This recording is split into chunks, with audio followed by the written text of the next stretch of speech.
রেদওয়ান প্রশ্ন করেছেন যে প্রথম স্ত্রীকে না জানিয়ে দ্বিতীয় বিবাহ করা কি জায়েজ? প্রথম স্ত্রীকে না জানিয়ে দ্বিতীয় বিবাহ করা কি জায়েজ? যদি প্রথম স্ত্রী এতে কষ্ট পায় তবে কি গুনাহ হবে? সম্মানিত দর্শক শ্রোতা, আসলে মূলত ইসলামী নিয়ম যেটা, সেটা আমাদের দেশে যে কাবিননামা আছে সে কাবিননামাতে লেখা আছে যে এইটা তার প্রথম বিয়ে না দ্বিতীয় বিয়ে। যদি দ্বিতীয় বিয়ে হয় তাহলে প্রথম স্ত্রীর কাছে অনুমতি নেওয়া হয়েছে কিনা, এটা আমাদের বাংলাদেশ সরকারের নিকাহনামা রেজিস্টার যেটা আছে সেই নিকাহনামার বা রেজিস্টারের একটা অন্যতম নিয়ম প্রথম স্ত্রীর কাছে বা আগের স্ত্রীর কাছে অনুমতি নিতে হয়। কিন্তু ইসলামী শরীয়ত এটা অ্যালাউ করে না যে প্রথম স্ত্রীর কাছে আমাকে অনুমতি নিয়ে বিয়ে করতে হবে। যদি আপনি অনুমতি নাও নেন আর আপনি কোনো মেয়েকে শরীয়ত সম্মতভাবে বিয়ে করেন তাহলে আপনার বিয়ে বিশুদ্ধ হবে, এতে শরীয়তের কোনো বাধা নেই। মেয়ের অভিভাবক যদি থাকে, দুইজন সাক্ষী থাকে, মোহরানা নির্ধারণ থাকে, ইজাব কবুল থাকে, সাথে এটার এলান হয় যেখানে আপনি বিয়ে করছেন, সবাই জানছে যে আপনি বিয়ে করছেন, তবে আপনার আগের স্ত্রী জানছে না, কারণ তিনি জানলে হয়তো সমস্যা হতে পারে, দ্বিতীয় বিয়েটা আপনার হয়তো নাও হতে পারে তখন, এজন্য আপনি তাকে না জানিয়ে বিয়ে করছেন। এরকম অবস্থায় বিয়ে হয়ে যাবে। আর প্রথম স্ত্রী যদি কষ্ট পায় তাহলে আপনার গুনাহ হবে না, কারণ এটা আল্লাহ তাআলা আল্লাহর বিধানে আমাদের কষ্ট পাওয়ার কোনো কিছু নেই। বরং সত্যিকারের যদি আমি মুসলিম হই অথবা একজন আমার মা বা বোন তিনি যদি মুসলিমা সত্যিকারের অর্থে হয়ে থাকেন তাহলে তিনি এটাতে কষ্ট পাবেন না। যদিও মানুষের তাবিয়াত এটা যে সে একটু কষ্ট পেয়ে থাকে, তবে মহান রব্বুল আলামিন বলছেন যে ফানকিহু মা তাবা লাকুম মিনান নিসাই মাসনা ওয়া সুলাসা ওয়া রুবা, তোমরা মেয়েদের মধ্যে 2 জন 3 জন 4 জন পর্যন্ত বিয়ে করতে পারো। আল্লাহ তাআলা 2 থেকে শুরু করেছেন, তারপরে 3-এ গেছেন, তারপরে 4-এ গেছেন, এরপর বলছেন ফাইল্লাম তাদিলু ফাওয়াহিদাতান, যদি তোমরা আদলে ইনসাফ করতে না পারো, একাধিক স্ত্রী থাকলে তাহলে একটা নিয়েই তুমি যথেষ্ট থাকো। অতএব সম্মানিত দর্শক শ্রোতা, আমাদের দেশে যে নিকাহনামা আছে সেখানে বেশ কিছু নিয়ম কারণ এগুলো শরীয়তের সাথে সাংঘর্ষিক। যেমন 18 নম্বর পয়েন্টে একটা দেওয়া আছে যে স্ত্রীকে তালাকের অনুমতি দেওয়া হয়েছে কিনা, এই কথাটা ঠিক নয়।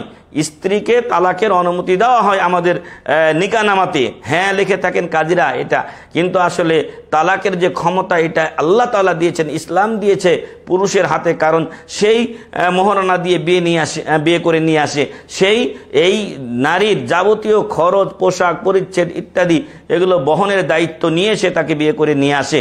যদি এখন আমি আমার স্ত্রীকে তালাকের অনুমতি দিয়ে দিই, সে কালকে আমাকে তালাক দিয়ে চলে যাবে, আর আমি বিশাল অঙ্কের টাকা খরচ করে বিয়ে করলাম, তখন আমি ক্ষতিগ্রস্ত হব।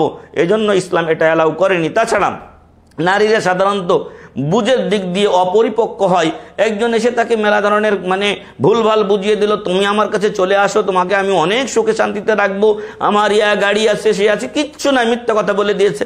আর কিছু হয়তো সামনে কিছু দেখিয়ে দিয়েছে, আর একজনের গাড়ি নিয়ে এসে দেখিয়ে দিয়েছে, হয়তো বন্ধুর কাছ থেকে ধার করে নিয়ে এসে গাড়ি দেখিয়ে দিয়েছে, বসের গাড়ি ও ড্রাইভিং করে ওই গাড়ি নিয়ে এসে দেখিয়ে দিয়েছে। মেয়ে তো পাগল হয়ে যায়, এইভাবে তারা বিয়েগুলোতে চলে আসে। তো এই জন্য ইসলাম এটা অ্যালাউ করে না যে নারীকে এই তালাকের পাওয়ার দেবে। তো নারীকে জানানো এটা মুসলিম বিবাহ নিয়ম নীতির মধ্যে অন্তর্ভুক্ত নয়। যদি আপনি আপনার প্রথম বা আগের স্ত্রীকে না জানিয়েও বিয়ে করেন, বিয়ে হয়ে যাবে যদি বাকি শর্তগুলো সব ঠিক থাকে। তবে আমি সবসময় বলি যে আমাদের সমাজটা, আমাদের পরিবেশটা পরিবর্তন নিয়ে আসতে হবে। যদি পরিবর্তন না নিয়ে এসে আপনি বিয়ে করে ফেললেন তাহলে দেখা যাবে যে বেশিরভাগ বরং 100-তে 100 কাছাকাছি চলে গেছে এই পার্সেন্টেজটা, যে যারা 2 বিয়ে করেছে আগের বউয়ের সাথে স্বামীর কোনো তেমন সম্পর্ক থাকে না, মারামার কাট একটা ভাব থাকে। মূল বিষয়ে গিয়ে এটা হয়ে যায় যে ওই আসল পুঁজিটা সে হারিয়ে ফেলে। অর্থাৎ আগে তার 2-4টা বাচ্চা আছে, তার স্ত্রীর সাথে ভালো সংসার ছিল, তার পরিবারটা ভালো চলছিল, সেই পরিবেশটা তখন নষ্ট হয়ে গিয়ে দেখা যায় যে কয়দিন পরে বাধ্য হয়ে ছোটটাকে তালাক দিয়েছে, আর নতুবা বড়টার প্রতি জুলুম করে ছোটটাকে সে নিয়ে আছে। মনে রাখবেন, যারা বহু বিবাহ করছেন তারা যদি আদল ইনসাফ করতে না পারেন, কিয়ামতের দিন আপনি উঠবেন, আপনার অর্ধেক ঝলসানো থাকবে, নাউজুবিল্লাহ মিন যালিক। একাধিক বিয়ে করাটা ব্যাটাগিরি নয় বা বড় কথা নয়, তবে অবশ্যই বড় কথা হলো যে একাধিক বিয়ে করে তাদের মধ্যে ইনসাফ কায়েম করা।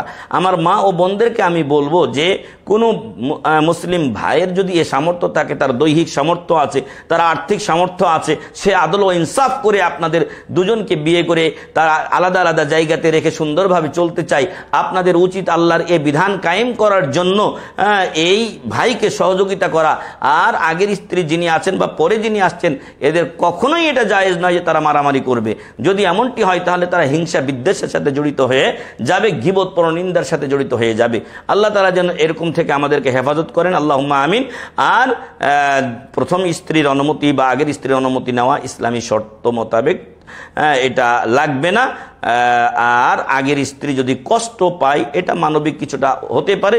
এবং সবচাইতে বড় একটা জিনিস যে বর্তমান সময়ে নারীদের সংখ্যা মেলা বেশি, অতএব যদি একটা একটা করে স্ত্রী একটা পুরুষ গ্রহণ করে, অসংখ্য নারীরা থেকে যাবে যাদের জীবনে বিয়েও হবে না। তো এই সমস্ত মা ও বোন যাদের বিয়ে হচ্ছে না, তাদের প্রতি তাদের জন্য কি আমাদের মা ও বোনদের অন্তর একটু কাঁদে না? তাদের প্রতি কি একটা মায়া হয় না? যদি এটা তারা করতেন তাহলে নারীদের মর্যাদা বৃদ্ধি পেত। এখন আমাদের সমাজে যৌতুক নেওয়া হয়, এই যৌতুক কেন? এটা অভিশাপ হিন্দুদের থেকে এসে আমাদের মধ্যে এটা প্রবেশ করেছে। নারীকে সৌদি আরবে আমরা দেখে এসেছি, নারীকে নগদ মোহরানা দিয়ে ওলিমা ছেলে খাওয়াবে, কমিউনিটি সেন্টারের ভাড়া ছেলে দেবে, সব খরচ ছেলের, মেয়ের পক্ষের কোনো খরচ নেই। অথচ আমাদের দেশে যখন একটা মেয়ে হয় বা মেয়ের বাবার মাথায় হাত পড়ে যায়, কি করে আমি এই মেয়েটাকে বিদায় করব, এই চিন্তা সে করে। যদিও এটা তাওয়াক্কুলের খেলাফ, কিন্তু সামাজিক ব্যবস্থা ও নীতি তাকে এই পর্যায়ে নিয়ে পৌঁছেছে। আমাদের সরকারের অধিকাংশ যারা মন্ত্রী রয়েছে সব মহিলা, এই মন্ত্রী মহিলা, ওই মন্ত্রী মহিলা, এত মহিলা মন্ত্রী হয়ে কি বা এমন হয়েছে? লেডিস ফার্স্ট করে ওই 60% তাদেরকে চাকরি দিয়েছে ঠিক, কিন্তু তাদেরকে স্বামী দিতে তারা পারে নাই। বরং এখনকার সময়ে আমরা দেখছি যে 30 অসংখ্য মহিলারা অবিবাহিতা রয়ে গেছেন, এবং যারা বেশি শিক্ষিতা হয়ে বিয়ে শাদী করছেন অধিকাংশের ঘর সংসার টিকছে না। অতএব এই যে এই অসংখ্য নারী অবিবাহিতা থেকে যাচ্ছেন, স্বামী হারা থাকছেন, স্বামীহীন থাকছেন, তাদের ব্যবস্থা করতে একাধিক বিয়ে অবশ্যই এলাহি নীতি, এটাকে স্বাগত জানানো দরকার। আল্লাহ যেন আমাদের নারী ও পুরুষ উভয়ের মন মানসিকতা এভাবে তৈরি করে দেন। এবং যারা বহু বিবাহ করেন তারা অবশ্যই আদল ইনসাফ করতে হবে। যদি আপনি এটা করতে না পারেন তাহলে অবশ্যই আপনাকে একটা নিয়ে সন্তুষ্ট থাকতে হবে।